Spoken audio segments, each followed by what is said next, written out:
So let's talk about plaque. What is plaque? Most people have no idea what plaque is, and yet it is the thing that causes cavities and gum disease and gingivitis. So we know about these names of what it causes, but what is plaque? And plaque is an infection. It's a bacterium that is transferred in saliva. It transfers from people's mouths as they eat, drink, talk, when we kiss one another.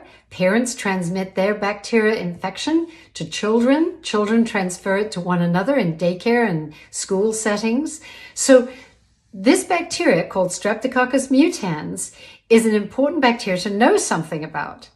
It begins its life as this little round seed, but it only stays as a little round seed for about 12 hours. After 12 hours, it changes in shape, and it becomes more like a finger shape. It's a columnar bacteria.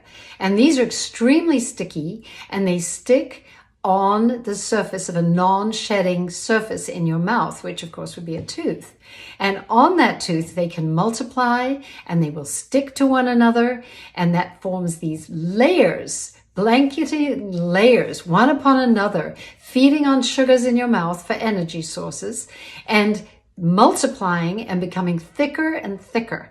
And eventually, when this plaque layer is sufficiently thick, after a couple of weeks, the inside bacteria, the bacteria on the inner surface, are short of oxygen.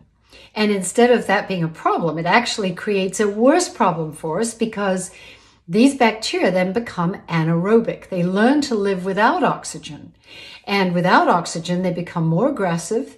They create very strong lactic acids that dissolve teeth and form these white spots, these demineralized areas that are very soft.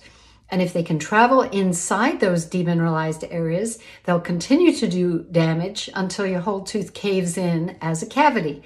That is how a cavity forms. At the same time, these anaerobic bacteria on the inside layer of plaque form poisons or toxins. And these toxins irritate your gum tissue, cause it to swell, cause it to bleed. So if you see your gum tissue bleeding, the first thing you need to do is get rid of this plaque, brush around that area, certainly don't avoid it. And best of all, start using xylitol, because xylitol is the best way to prevent new plaque forming and stop the progression of these layers of plaque forming thicker and thicker layers. Xylitol takes away that energy and plaque becomes slippery. So adopting better oral care, oral hygiene methods, and using xylitol is the best way to control plaque.